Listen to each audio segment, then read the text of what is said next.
الحمدللہ وحدہ والصلاة والسلام علی من لا نبی بعدہ اما بعد فاعوذ باللہ من الشیطان الرجیم بسم اللہ الرحمن الرحیم۔ السلام علیکم ناظرین، صبح کی پرنور ساعتوں میں public news T V channel پر پروگرام صدائے قرآن لے کر ڈاکٹر محمد طاہر مصطفیٰ آپ کی خدمت میں حاضر۔ ناظرین کرام، جیسے کہ آپ جانتے ہیں کہ صدائے قرآن ہم نے الحمد سے شروع کیا تھا اور آج اللہ کا کروڑوں مرتبہ شکر ہے پورے تسلسل اور ترتیب کے ساتھ ہمارا سبق پہنچا ہے سورہ البقرہ کی آیت نمبر 62 تک، جس میں ارشاد باری تعالیٰ ہے بسم اللہ الرحمن الرحیم۔ ان الذین آمنوا والذین ہادوا والنصارى والصابئین من آمن باللہ والیوم الآخر وعمل صالحا فلہم اجرہم عند ربہم ولا خوف علیہم ولا ہم یحزنون۔ بے شک جو لوگ ایمان لائے یعنی اسلام قبول کیا، اور جو لوگ یہودی ہوئے اور نصارہ اور صابئین، ان میں سے جو بھی ایمان لایا اللہ پر اور یوم آخرت پر اور اس نے صالح یعنی نیک اعمال کیے، تو ان کے لیے ان کے رب کے پاس اجر ہے، اور نہ ہی ان کے لیے کوئی خوف ہوگا، نہ ہی وہ غمگین ہوں گے۔ ناظرین کرام، یہ ہمارا آج کا سبق ہے۔ اس پر اس کی جو اصل روح ہے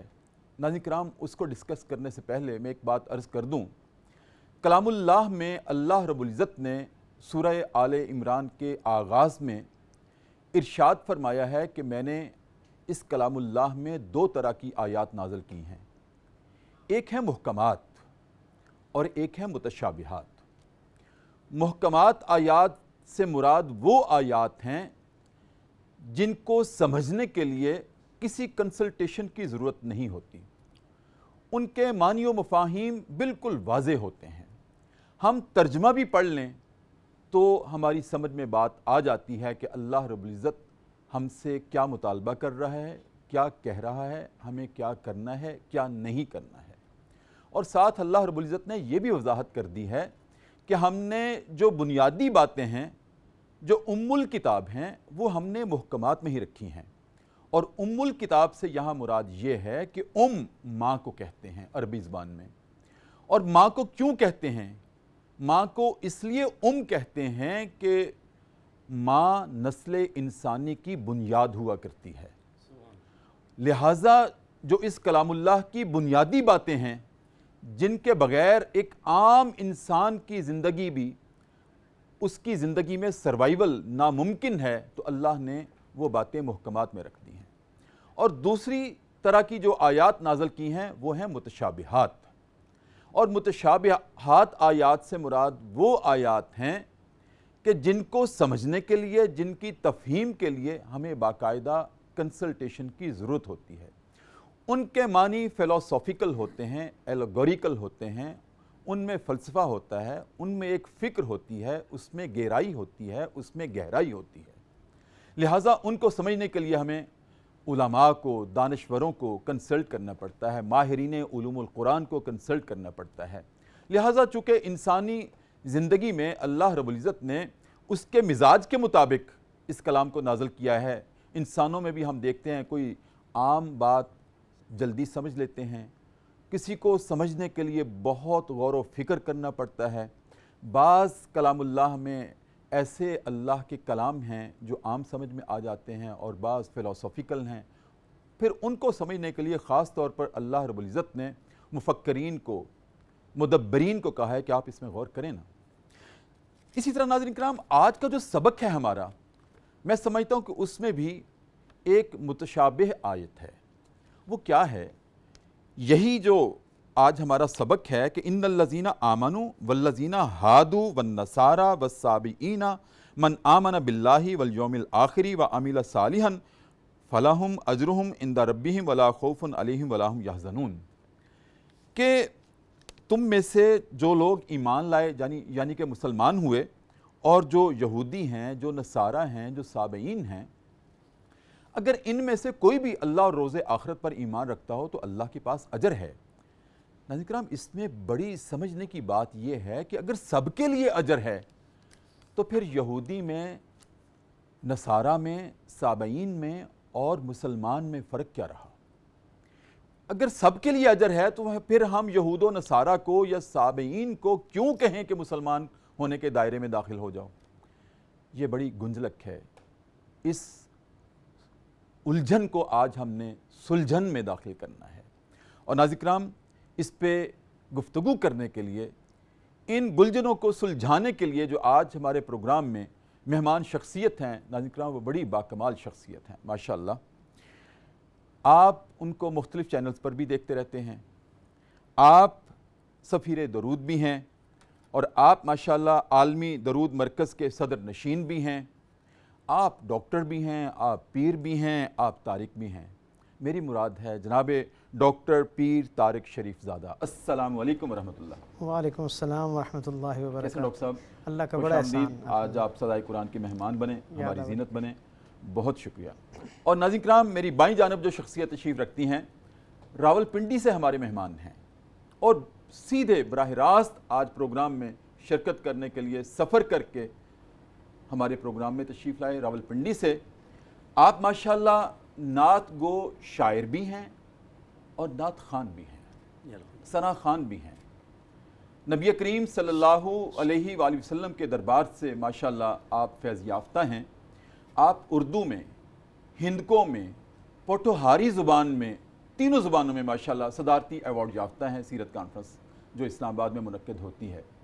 بہت بڑا اعزاز ہے، اور آج ہمارے پروگرام کی زینت ہیں جناب محمد جمیل جمیل۔ السلام علیکم ورحمۃ اللہ۔ وعلیکم السلام ڈاکٹر صاحب، بہت نوازش آپ کی محبت۔ کیسے جمیل صاحب؟ بہت شکریہ، آپ سفر کر کے ہمارے پروگرام میں تشریف لائے۔ آپ کی محبت، آج ہم آپ کا کلام سنیں گے انشاءاللہ۔ ڈاکٹر صاحب، پروگرام صدائے قرآن، جیسے میں نے مقدمے میں یہ بات آپ کے سامنے رکھی کہ ہم بالکل ترتیب سے لے کر چل رہے ہیں الحمدللہ، اور میڈیا کی دنیا میں یہ پہلا پروگرام ہے جو کانٹینٹ کے اعتبار سے، کلام اللہ کی تفہیم کے اعتبار سے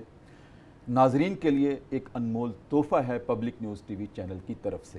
کہ ہم ترتیب سے چل رہے ہیں۔ جس آیت پہ آج پروگرام ختم ہوگا، کل اگلی آیت سے شروع ہوگا۔ اس پہ بھی میں آپ سے کمنٹ لوں گا، اور جو آج ہمارا سبق ہے، جو مقدمہ ہے، جو سمجھنا چاہتے ہیں آپ سے ہم بات کو، جیسے کہ میں نے عرض کیا کہ قرآن کریم میں متشابہات بھی ہیں، اور یہ بھی عام آدمی کے لیے تو متشابہ آیت ہے کہ اس کا کیا مطلب ہے۔ اگر مسلمان کے لیے بھی، یہودی کے لیے بھی، نصارہ کے لیے بھی، سابعین کے لیے بھی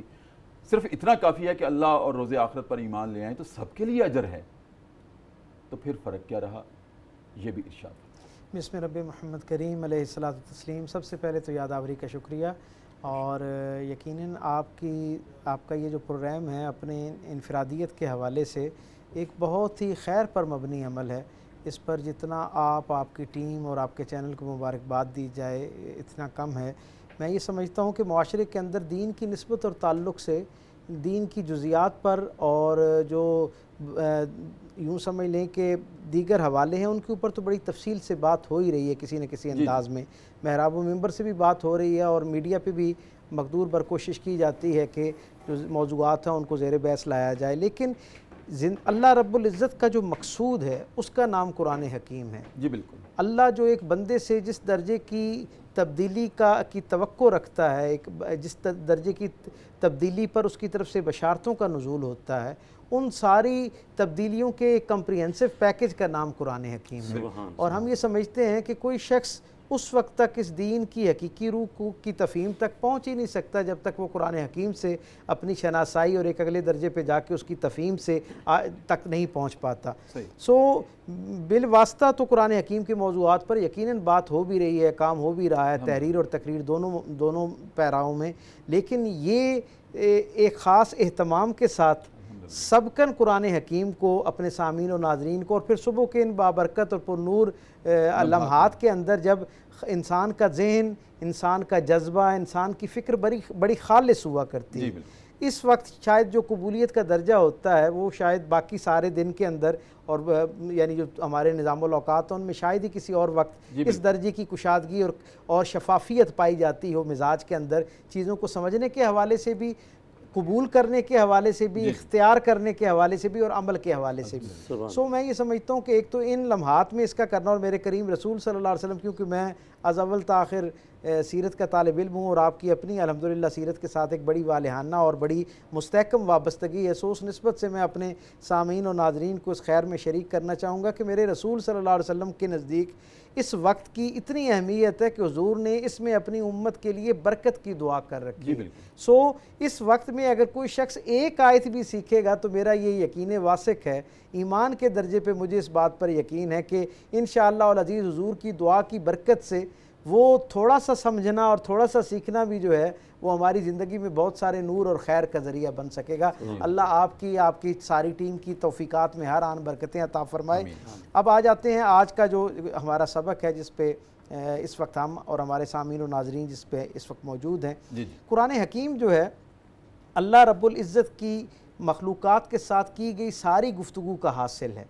ہم یہ سمجھتے ہیں کہ گئے زمانوں میں بھی جتنا اللہ نے اپنی مخلوق کی طرف ہدایت اور رہنمائی کا کوئی خزانہ اتارا ہے، اس سارے کے خیر کو سمیٹ کے گویا اس کی تلخیص جو ہے وہ قرآن حکیم میں کر دی گئی ہے۔ اسی لیے ہم دیکھتے ہیں کہ یہ ایک ایسی عظیم الشان اور اعلیٰ ظرف کتاب ہے۔ میں بالاہتمام اعلیٰ ظرف کا لفظ استعمال کرتا ہوں، جو اپنے سے پہلے کے سارے زمانوں کے موجود خیر کو اپنے اندر سمیٹتی ہوئی نظر آتی ہے، نہ صرف اس کا تذکرہ کرتی ہے بلکہ اس کی تصدیق کرتی ہوئی ہمیں نظر آتی ہے۔ اور قرآن حکیم کیونکہ خالصتاً خالق اکبر کا مقصود ہے اپنی مخلوق کو مخاطب کرنے کا، سو اللہ اپنی مخلوق کے مزاج سے اور اس کی نفسیات دونوں سے واقف ہے۔ اس لیے اللہ اس کے اندر کثرت کے ساتھ واقعات کی بنیاد پر، قصائص کی بنیاد پر، سابقہ اقوام کے احوال کو بیان کرنے کی بنیاد پر خیر منتقل کرتا ہوا نظر آتا ہے۔ سو گاہے گاہے اس آیت میں بھی ہم سے جو پہلے کی کچھ اقوام ہیں ان کے ساتھ ایک نسبت اور ایک تعلق اور ایک بشارت میں ان کو بھی شریک کرتا ہوا اللہ رب العزت میں نظر آتا ہے۔ قرآن حکیم کی نسبت سے بس کیونکہ سورہ بقرہ کا تذکرہ چل رہا ہے تو اس سے برکت سمیٹتے ہوئے آپ کی اجازت سے مجھے وہ ایک خوشگوار ایک احساس جو مجھ تک پہنچا سورہ بقرہ کو پڑھتے ہوئے، اور کئی مرتبہ اس نے میرے دل سے دماغ کو جاتے ہوئے سارے رستوں کو معطر کیا، میں اس میں آپ کو اور آپ کے سامعین و ناظرین کو بھی شریک کرنا چاہوں گا۔ یہ جو سورہ بقرہ ہے یہ اتنی عظیم المرتبت صورت ہے کہ جب اس کی تعلیم رسول اللہ صلی اللہ علیہ وسلم نے اصحاب کو مکمل فرمائی نا،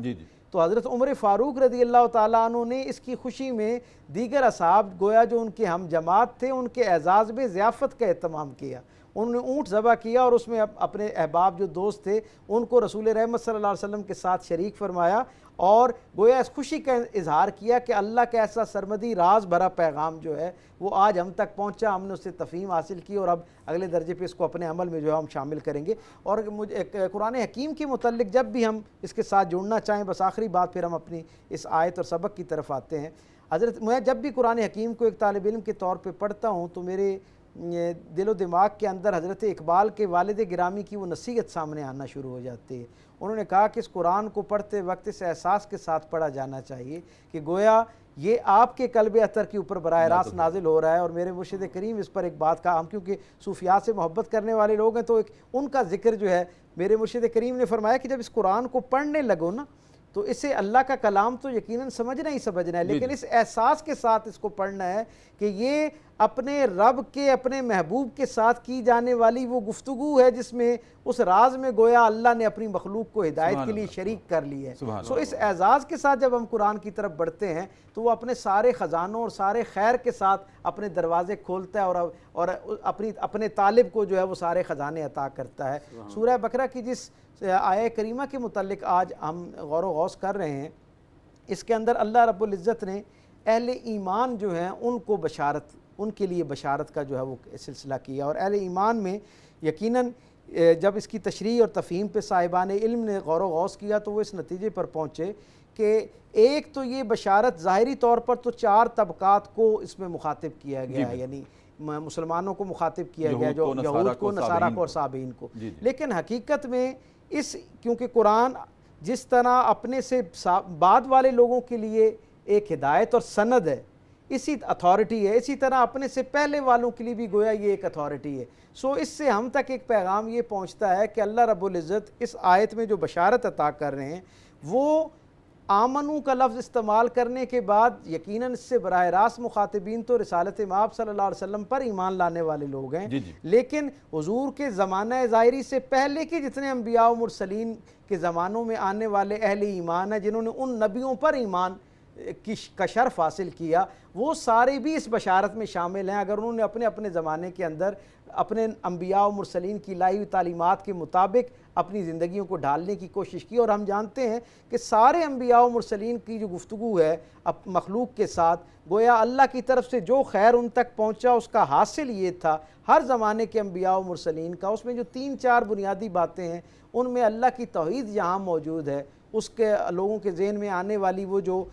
معبود برحق کے تصور کے حوالے سے آلودگی آ جاتی ہے، اس کو دور کرنا اور اللہ کے بارے میں گویا تصور اور کانسیپٹ کو کلیئر کرنا شامل ہوتا ہے۔ دوسرے درجے کے اوپر اس نبی کی اس زمانے کی نسبت اور تعلق سے جو فضیلت ہے اس کا اکرام کرنا، اس کا اعتراف بھی بہت اہم ہے۔ اگر کوئی شخص کسی زمانے کے اندر موجود تھا اور وہ اللہ کو تو ایک مانتا تھا، لیکن اس نبی کو اس زمانے کے حوالے سے جو اللہ نے مبعوث کر کے عزت عطا کی تھی اگر وہ اس کا انکاری تھا تو وہ اس کا ایمان بھی کامل نہیں تھا، یقیناً وہ ناقص ایمان کے ساتھ اللہ کے ساتھ اپنا ایک تعلق جوڑ رہا تھا۔ اور پھر تیسرے درجے پہ ہر نبی کی تعلیمات کے اندر عدل کا تصور جو ہے وہ موجود ہے، مخلوقات کا آپس میں جو معاملہ ہے اس پر ہر نبی نے عدل کی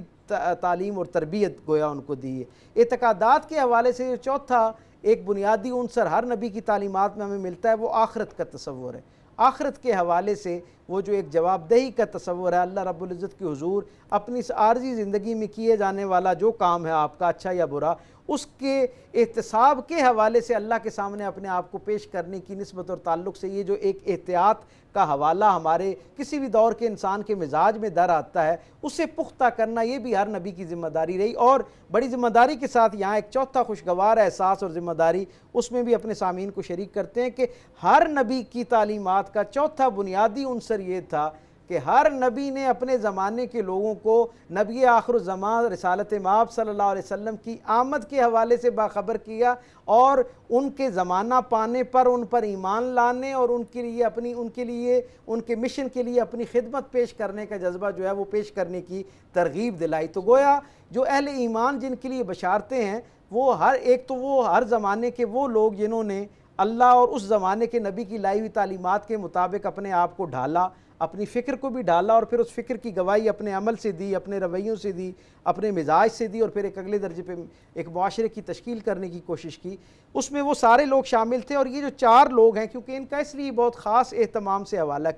دیا گیا کہ یہ جو آدم علیہ السلام سے رسالت مآب صلی اللہ علیہ وسلم تک جو الہام کی تاریخ ہے اس کے اندر یہ 4 بہت بڑی ٹرننگ پوائنٹس ہیں، یعنی یہ 4 جو اقوام جن کا تذکرہ کیا گیا ہے جنہیں ایک ایک نبی کے ساتھ ظاہری طور پہ وابستہ کیا جاتا ہے، میں قصداً اس پہ اختصار کے ساتھ بات کرنا چاہوں گا۔ آپ کی اجازت ہو تو میں وقفہ لے لوں اور جو آپ نے ٹرننگ پوائنٹ پہ بات کی ہے نا، اسی ٹرننگ پوائنٹ پہ ہم وقفہ لیتے ہیں اور بعد میں یہیں سے سلسلہ کلام انشاءاللہ دوبارہ شروع کرتے ہیں۔ ناظرین کرام، جناب ڈاکٹر پیر طارق شریف زادہ جو کہ سیرت اسکالر ہیں، ماشاءاللہ آج ہمارے پروگرام کی زینت ہیں، خوبصورت گفتگو کر رہے ہیں، لیکن ابھی اور ان سے ہم بات کو سمجھیں گے۔ وقفہ ہے پروگرام صدائے قرآن میں اور وقفے میں ہم جایا کرتے ہیں دربار رسالت میں اور اپنے نبی محتشم صلی اللہ علیہ وآلہ وسلم کی ذات اقدس پر نم آنکھوں کے ساتھ والہانہ محبت اور وارفتگی کے ساتھ چشم تصور میں روضہ اقدس کی جالیوں کو سامنے لا کر درود کریم کا نذرانہ پیش کرتے ہیں اور واپس آتے ہیں۔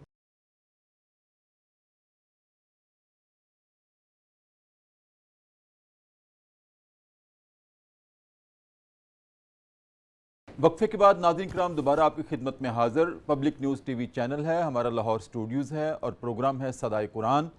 آج ہمارا جس میں سبق پہنچا ہے سورہ بقرہ کی آیت نمبر 62 تک، اور ہمارے مہمان ہیں جناب ڈاکٹر پیر طارق شریف زادہ جو کہ سیرت اسکالر ہیں۔ ڈاکٹر صاحب، وقفے سے پہلے جو آپ نے ماشاءاللہ بڑی تفصیل کے ساتھ تمہید باندھی، لیکن ابھی تک ہم اس مقام پہ نہیں آئے جہاں تک یہ بات کھل جائے۔ آپ کی گفتگو سے جو میں نے کنسیو کیا ہے ہمارے ناظرین کے لیے، میں اس کو ذرا رپیٹ کر رہا ہوں کہ کلام اللہ کی اس آیت کا جو تعلق ہے کہ اہل ایمان، یہود، نصارہ اور سابعین، ان میں سے کوئی بھی جو اللہ اور روز آخرت پر ایمان رکھتا ہو اس کے لیے اجر ہے۔ جو میں نے انڈورس کیجئے میری بات کو، اگر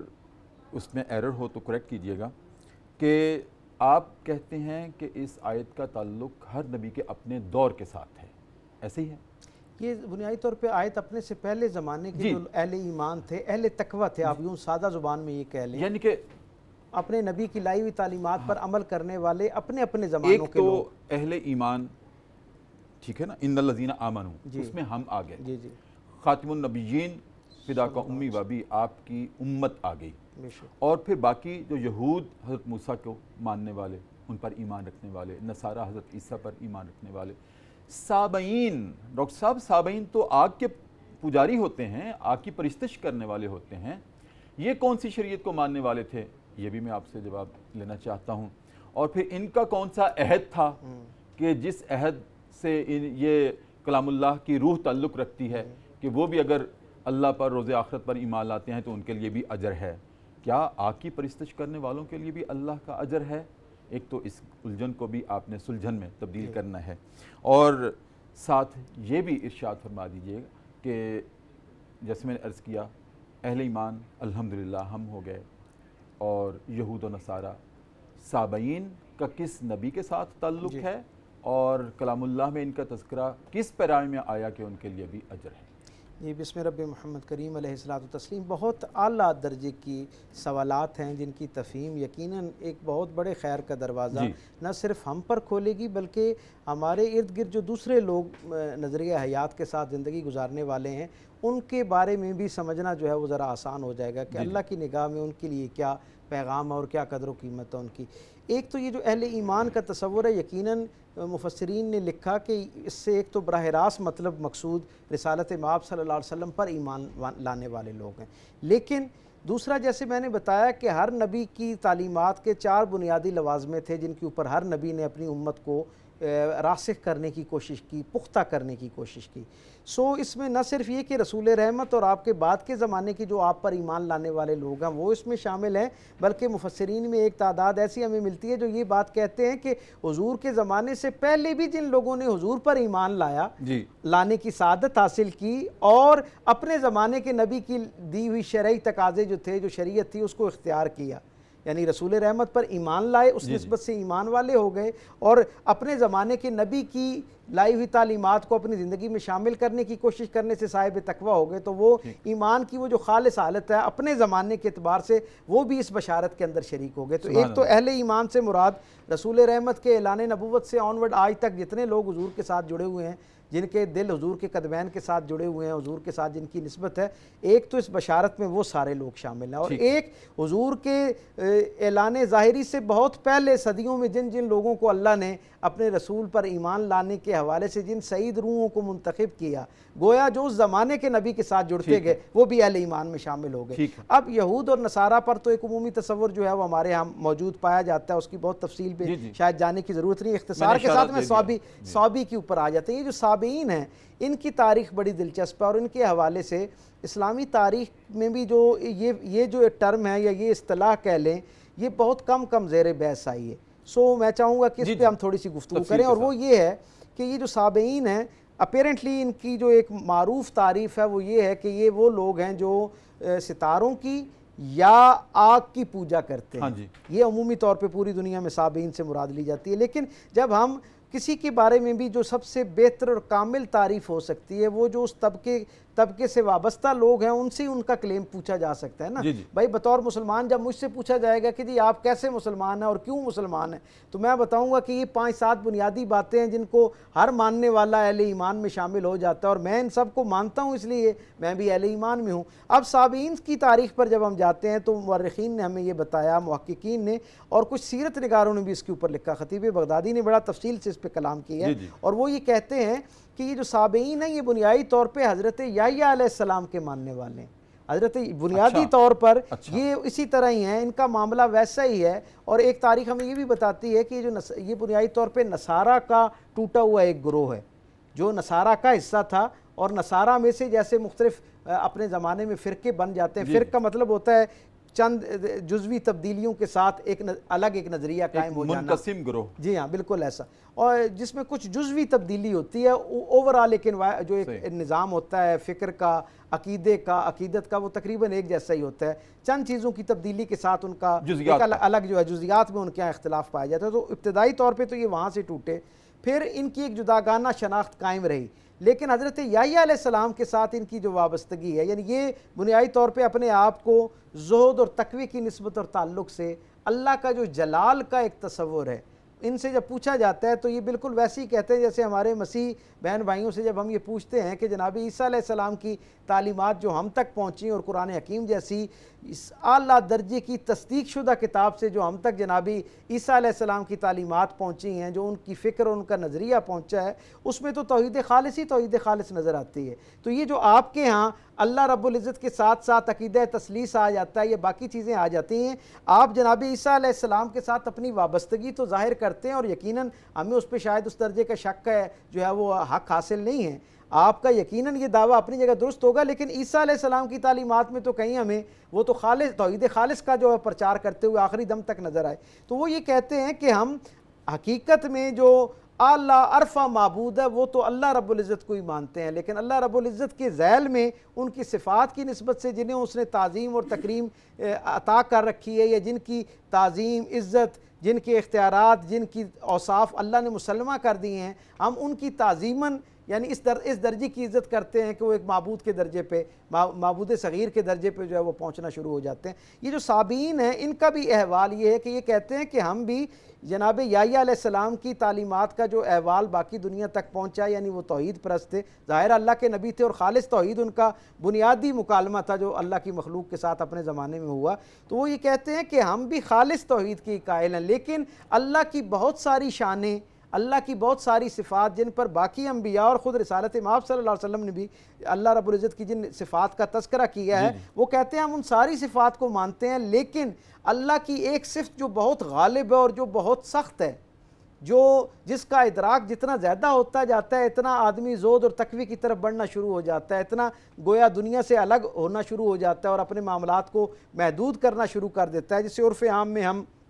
ایک روحانی سفر کہہ لیتے ہیں، یا دنیا سے تعلق توڑ لینا کہتے ہیں، جسے عام زبان میں سمجھنے کے لیے رہبانیت کا ایک کسی درجے کا تصور کہہ سکتے ہیں۔ وہ کہتے ہیں حضرت یحییٰ علیہ السلام کی تعلیمات میں جو زہد اور تقوی کا درجہ ہے، اس کی بنیاد ان کی تعلیمات میں جب انہوں نے اللہ کی توحید کا تصور بیان کیا، اس کے ساتھ انہوں نے اللہ کے جلال کا تذکرہ کیا ہے، اللہ کی حاکمیت کا تذکرہ کیا ہے، اللہ کے روب اور غالب آنے کا تذکرہ کیا ہے۔ اب اللہ کے جلال کی، جیسے وہ کہتے ہیں بارش، بادل، ٹھنڈی ہوا، خوشگوار اللہ کی طرف سے ثمرات، یہ جو پھل ہیں، یہ باقی نعمتیں ہیں، جیسے یہ اللہ کی رحمت کے استعارے ہیں نا، اسی طرح وہ کہتے ہیں کہ یہ جو آگ ہے، آگ جو جلالیت ہے، ہاں جلانے کی قوت اور جلال ہے، اور یہ اسی لیے جہنم جس کا استعارہ ہے، ان میں چمک اور روشنی ہے۔ تو وہ کہتے ہیں کہ یہ دو نسبتیں جو ہیں جو آنکھوں کو خیرہ کر دیتی ہیں اور یہ دل کو دہلا دیتی ہے اور جسم کو پگھلا دیتی ہے، یعنی ان کا مکالمہ ہی ہے حضرت عبداللہ ابن مسعود کے ساتھ جو شاید یہ بھی کہ خدائی طاقت کی طرح ہے۔ وہ یہ کہتے ہیں ڈاکٹر صاحب کہ حضرت عبداللہ ابن عمر کے ساتھ جب ان کا ایک وفد آیا اور ملاقات ہوئی نا، تو انہوں نے ان سے پوچھا کہ تمہاری توحید جو ہے وہ توحید تو نہیں ہے جو نبیوں کی لائی ہوئی ہے، تم کہتے ہو ہم بھی نبیوں کے ماننے والے ہیں، آپ بھی نبیوں کے ماننے والے ہیں، تو پھر فرق کہاں ہے؟ تو جناب عبداللہ ابن مسعود نے جب ان سے پوچھا نا کہ آپ کے ہاں تو یہ شرکیہ، براہ راست شرکیہ اعمال ہیں، ان کے بارے میں آپ کے پاس کیا اس کا دفاع ہے؟ تو وہ کہتے تھے کہ ہم جیسے آپ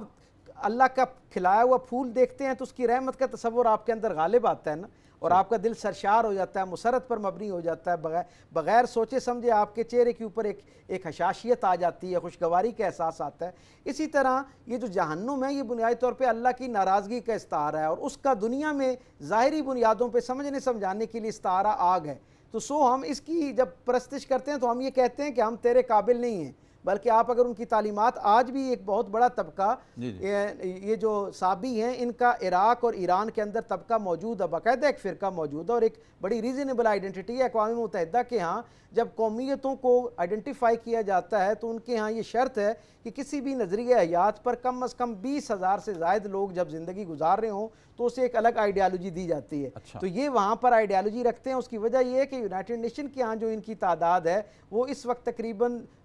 4 لاکھ کچھ کے قریب ہے جو پوری دنیا کے اندر صابی ہیں۔ یعنی آج کے زمانے میں بھی جہاں بہت معقولات کا دورہ ہے اور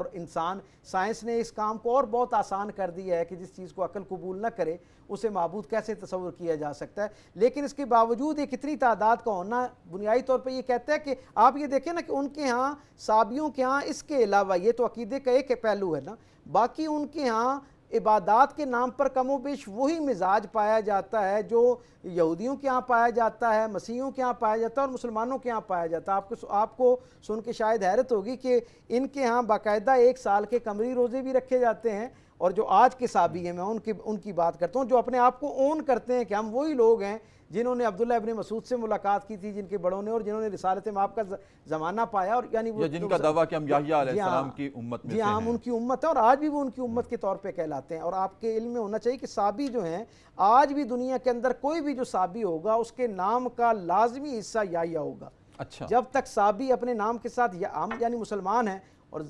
پوری دنیا اس بات کا اعتراف کرتی ہے کہ ہم ہمارے نام کے ساتھ محمد آتا ہے، لیکن ہمارے ہاں بہت سے لوگوں کے نام کے ساتھ یعنی ہمارا تو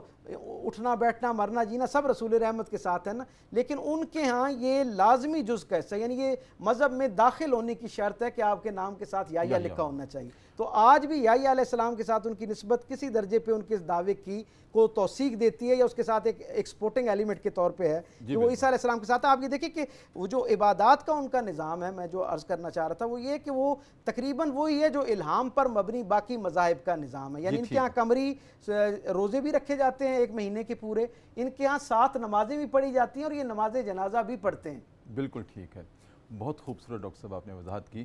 ایک وقفہ ہے مزید پروگرام میں، اور وقفے کے بعد دوبارہ انشاءاللہ آپ سے ہم کلام ہوتے ہیں۔ ناظرین کرام، بہت اہم بات تھی اور یہ بہت بڑی الجھن تھی بظاہر اس آیت میں جو ڈاکٹر صاحب نے ماشاءاللہ بڑی تفصیل کے ساتھ ہمارے سامنے رکھی ہے۔ وقفہ ہے پروگرام صدائے قرآن میں ایک مرتبہ پھر، اور ہم دوبارہ چلتے ہیں دربار رسالت میں اور نبی محتشم صلی اللہ علیہ وآلہ وسلم کے ساتھ اپنی والہانہ وابستگی کا اظہار کرتے ہوئے درود کریم کا نذرانہ پیش کرتے ہیں اور واپس آتے ہیں۔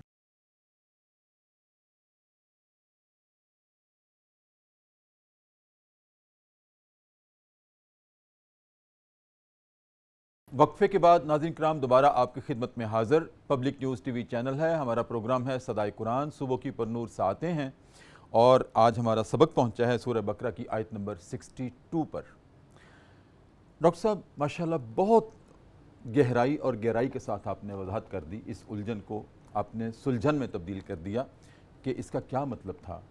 کہ اہل ایمان یعنی کہ مسلمان، یہود اور نصارہ اور سابعی تمام،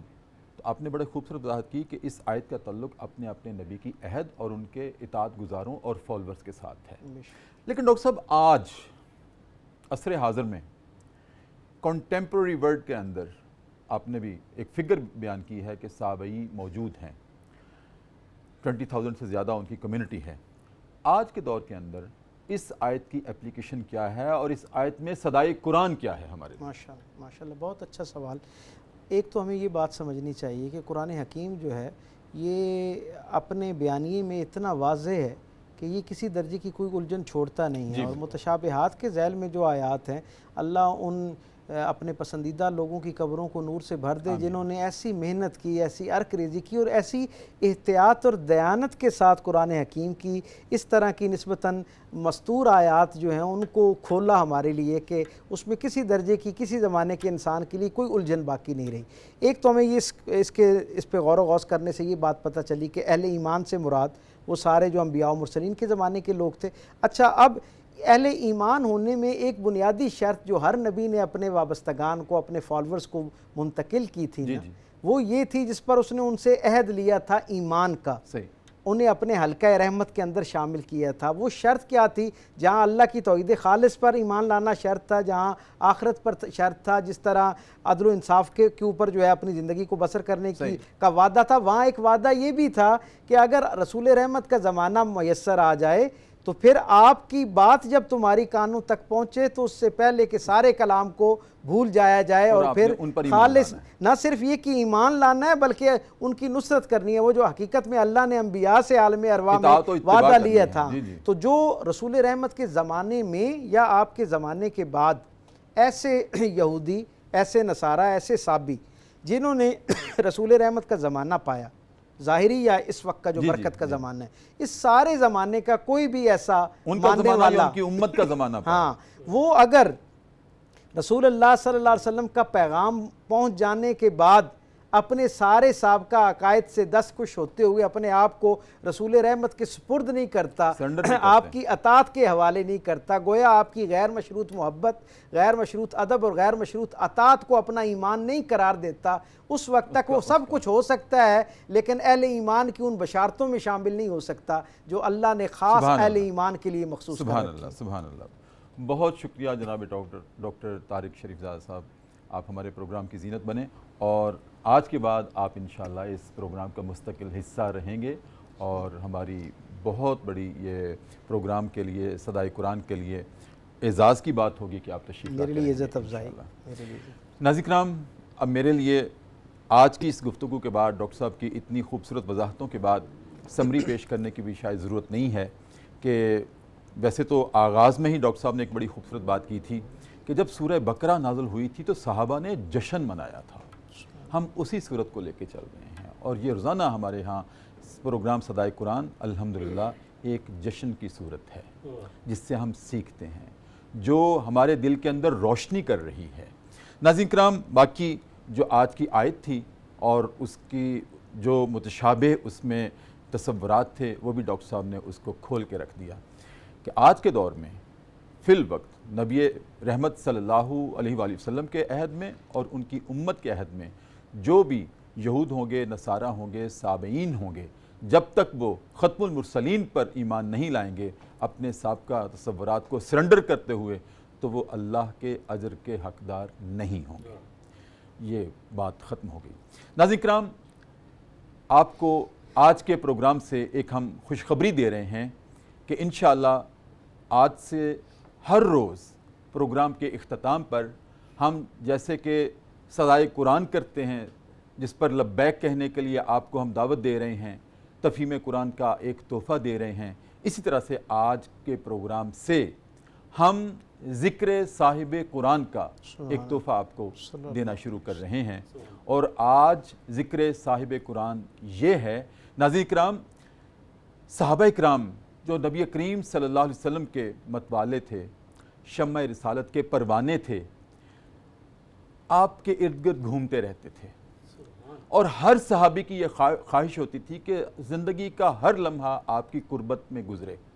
اور جب آپ سے بات کرتے تھے ناظرین کرام، صحابہ کرام، ان کا ایک تکیہ کلام ہوتا تھا بات کرتے ہوئے۔ وہ کیا ہوتا تھا؟ بات کرنے سے پہلے کہا کرتے تھے فدا کا امی و ابی، سبحان اللہ۔ پھر کوئی بات کہتے تھے، یا رسول اللہ فدا کا امی و ابی، یا رسول اللہ فدا کا ابی و امی، دونوں طرح سے آپ مخاطب کرتے تھے۔ لیکن ناظرین کرام، یہ تو صحابہ کے لیے اعزاز کی بات تھی کہ نبی رحمت سے جب مخاطب ہوں تو اس طرح سے بات کریں، ان کا حق تھا، یہ ان کو کہنا بھی چاہیے تھا اور ہمارا بھی حق ہے کہ ہم بھی جب بات کریں تو نبی محتشم صلی اللہ علیہ وسلم، نبی کریم صلی اللہ علیہ وسلم فدا کا امی و ابی کہیں۔ لیکن ناظرین کرام، صرف 2 صحابہ کرام ایسے تھے آسمان صحابیت میں کہ جن کو نبی کریم صلی اللہ علیہ وآلہ وسلم نے خود کہا فدا کا امی و ابی۔ ان کی قسمت اور ان کے نصیب کا کیا اعزاز ہوگا، کیا فضیلت ہوگی، اور وہ کون سے صحابہ کرام ہیں؟ ایک حضرت سعد بن ابی وقاص رضی اللہ تعالیٰ عنہ اور دوسرے حضرت زبیر بن عوام رضی اللہ تعالیٰ عنہ، جن کو خود نبی کریم صلی اللہ علیہ وسلم نے مخاطب کر کے کہا سعد فدا کا امی و ابی، سبحان اللہ۔ زبیر بن عوام فدا کا امی و ابی۔ کیا نصیبہ ہے ان صحابہ اکرام کا کہ جن کو نبی کریم کہہ رہے ہیں میرے ماں باپ آپ پہ قربان ہوں۔ ناظرین کرام، یہ آج ذکر صاحب قرآن کا تحفہ ہے پروگرام صدائے قرآن میں، اور اس کے ساتھ ہی پروگرام ختم کرتے ہیں۔ اپنے میزبان ڈاکٹر طاہر مصطفیٰ کو اجازت دیجیے گا، اور اب میں گزارش کروں گا اپنی بائیں جانب راولپنڈی سے ہمارے مہمان جناب محمد جمیل صدارتی ایوارڈ یافتہ نعت خوان بھی ہیں، نعت گو شاعر بھی ہیں، کہ وہ کلام کے ساتھ ہمارے پروگرام کا اختتام فرمائیں۔